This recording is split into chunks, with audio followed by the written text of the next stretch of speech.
Hi, my name is Richard Fowles. I'm the Senior Product Manager for ARC Welding Equipment in BOC. It's my job today to introduce you to the new BOC 180 multi-process machine. We've pulled out all the contents and I just need to run through with you all that it comes in the box. And as you can see, there's quite a full table of all different bits and pieces that come with this little machine, and that's an indication of the value that the customer is going to get from this because all the added items that we put in the package.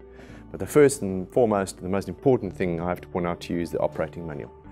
Please read this and consult it before you do anything. The important safety guides, as well as how to assemble this machine. So it's all in here. Please consult it before attempting to do anything with the kit. Right, so the most important thing is we've got to get the gas to the machine. So you need a gas regulator, that's part of the package. And you can see it here. There's also a gas hose. You can see here, standard black argon hose. Now this hose has been pre-assembled with a quick connect and the regulator nut on it. Now, I must point out to you that in the standard package, this will not come pre-assembled. These parts will be in a separate little bag and the hose will be separate. You have to assemble it, okay? Right, the other big part of the package obviously is the MIG mag torch, and this is a Binzel MB15AK torch that comes as a standard part of this package. There will also be in the box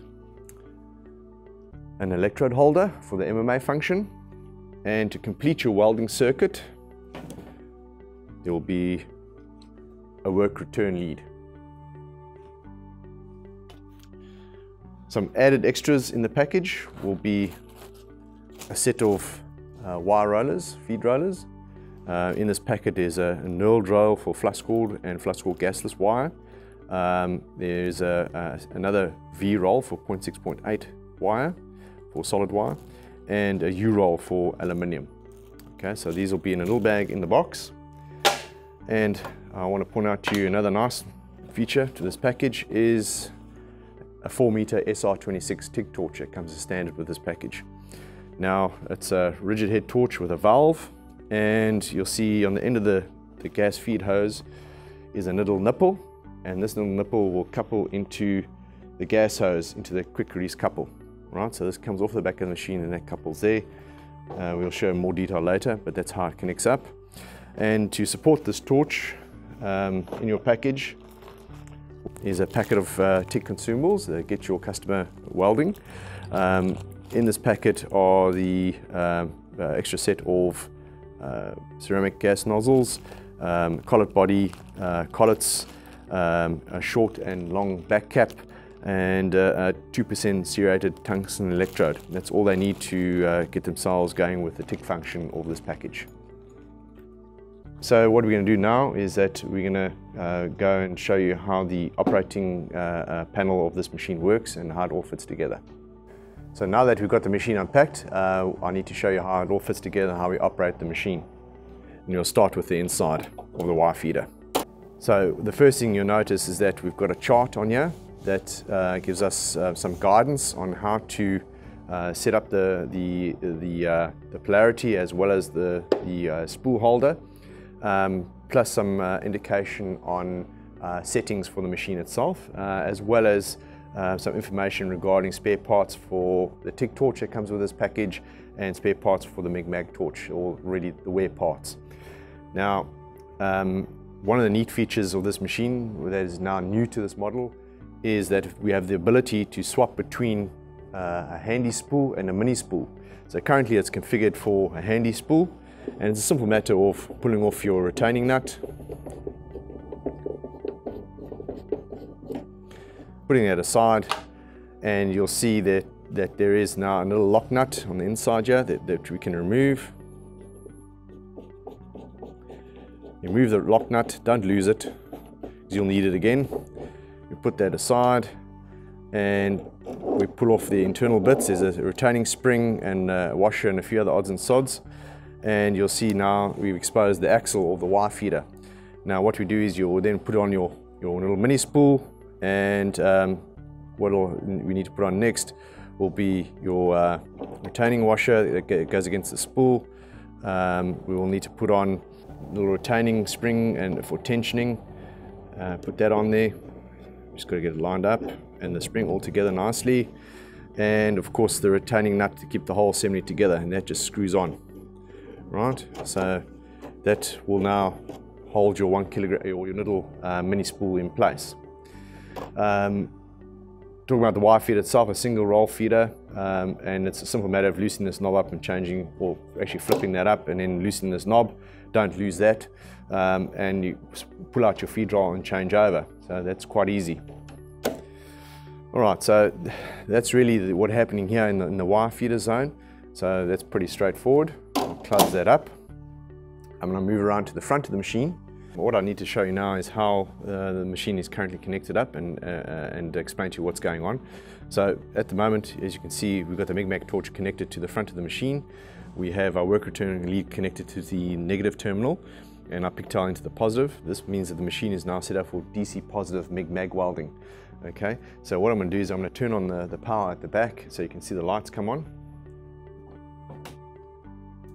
And you can see RL180 means it's a 180 model.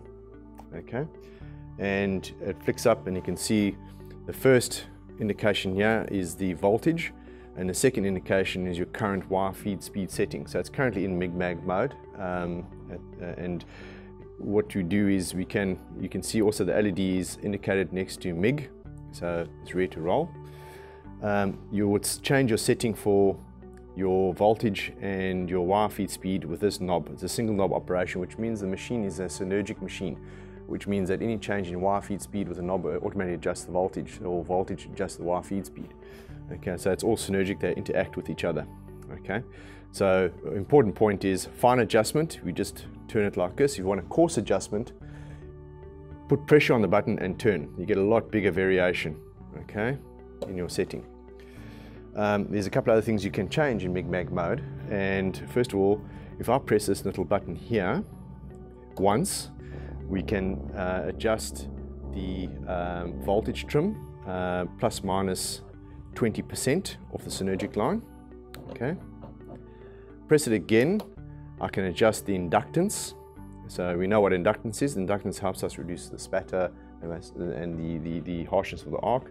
So we can adjust that plus or minus 10%, depending on what you want to do. And press it again, it brings me back to the normal welding state, displaying the voltage and the wire feed speed. The other button that is relevant in MIGMAG mode is this little red button here. And if I press that button, I can change between MIG and MIG pulse aluminium. And now that's a new added feature to this Model 2 versus the old model, is that old model didn't have a pulse function. So it's a synergic line that's specifically developed for welding aluminium. If I select that button and I've got the conventional MIGMAG torch attached, we'll now get the machine to be able to use a pulse function for welding aluminium. It is also possible to use that synergic line to weld with stainless steel, okay, just by selecting it, all right? But so you can toggle between conventional MIG mode or MMA, lift TIG, MIG, and MIG pulse.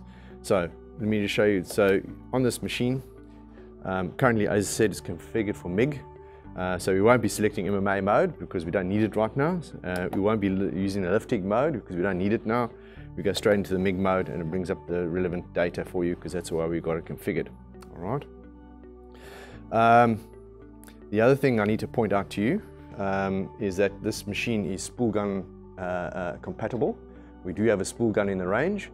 And what happens is if you attach the spool gun to this machine, and there's a port down the bottom here where it will plug in, as soon as you plug that in and this machine's turned on, it'll sense that it's got the spool gun attached, and it does not allow you to use the MIG pulse function when the spool gun is attached. You can only use it in conventional MIG mode. Okay, so there's no option there.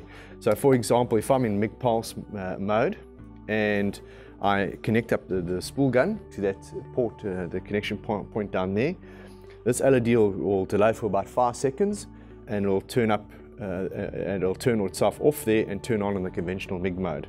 So it'll jump back to MIG. Okay, so that's a really important thing to take note of. MIG pulse aluminium not possible with a spool gun.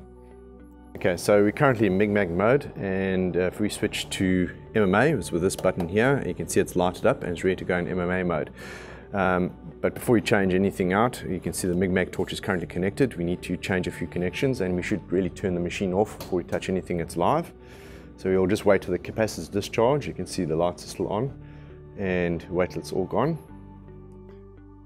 There we go, it's turned off. Now it's safe to start disconnecting and changing things. So I'll just remove the MIG-MAG torch.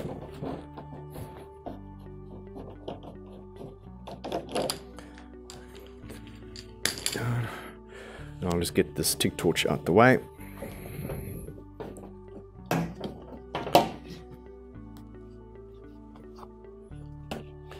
Put it over here.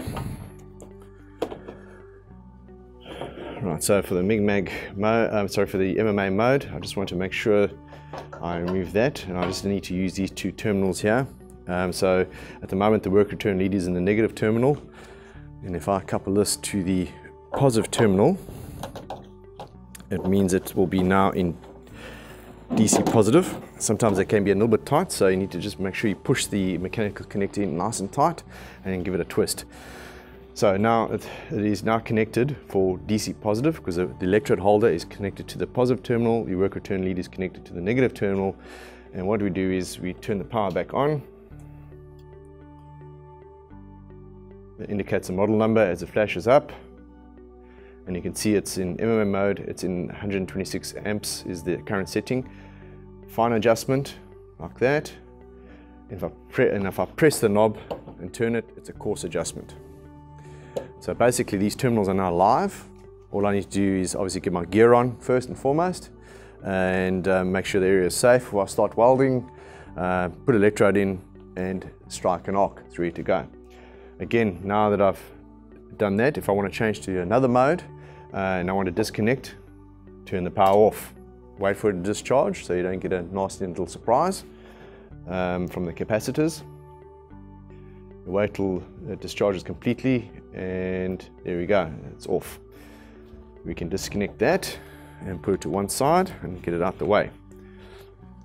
Now if I want to connect up the TIG torch and get into the TIG mode, there's a couple of connections I have to make to get this to work. So we know that this machine being multi-process, it can only do TIG in DC mode, not AC, so which means you can only weld on steel and stainless steel. You can't do aluminium TIG welding. Okay, you can do aluminium welding for MIG, but not for TIG. So what we'll do is, as you know, I'm sure you'll be aware that when you TIG welding, you do it in DC negative polarity connection. So it means I have to move my work return lead out of the negative socket and put it into the positive socket. There we go. And what I've got to do now is I've got to take the mechanical connector for the TIG torch and connect it into the negative terminal, and that means it's now set up for DC negative. There we go, nice and tight, and then it's in. So these new mechanical connectors can be a little bit tight until you got the first connection in, and it gets easier every time. Right, so we've now connected up the power part of it, and now your TIG torch needs to have gas. So we'll just untangle this gas hose portion. It's nice and generously long. Okay, and it's got a little male connector at the end. And what has to happen is this must now connect to your gas hose.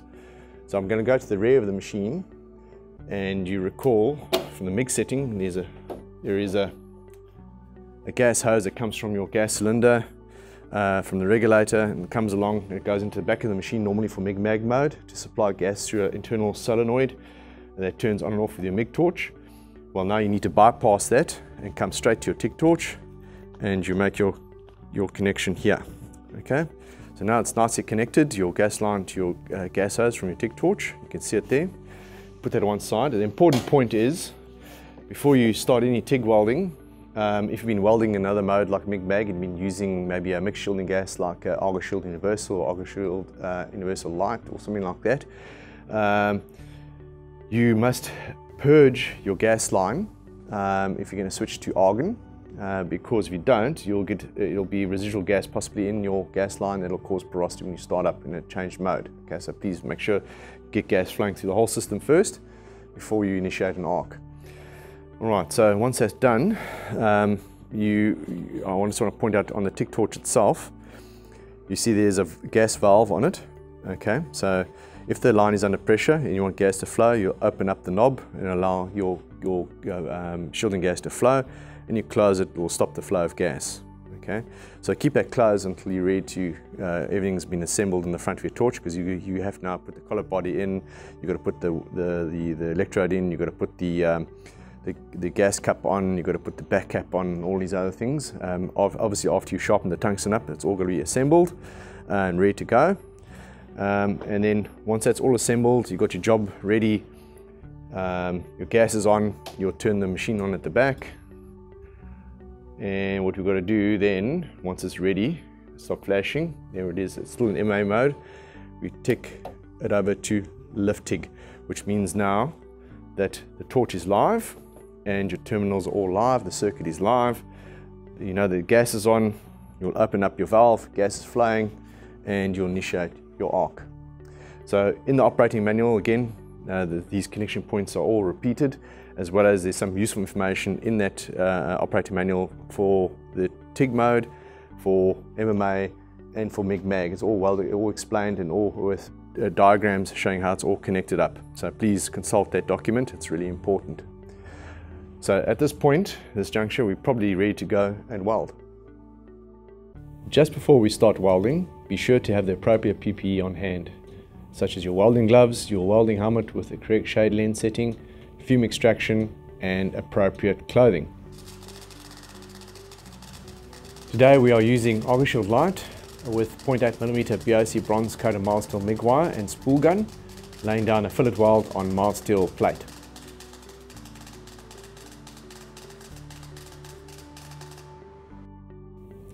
Now you can see we've left behind a nice looking clean fillet weld.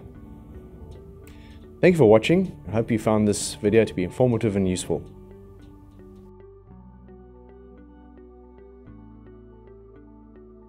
Working with gas is as easy as BOC. Come and see us in store or check us out online.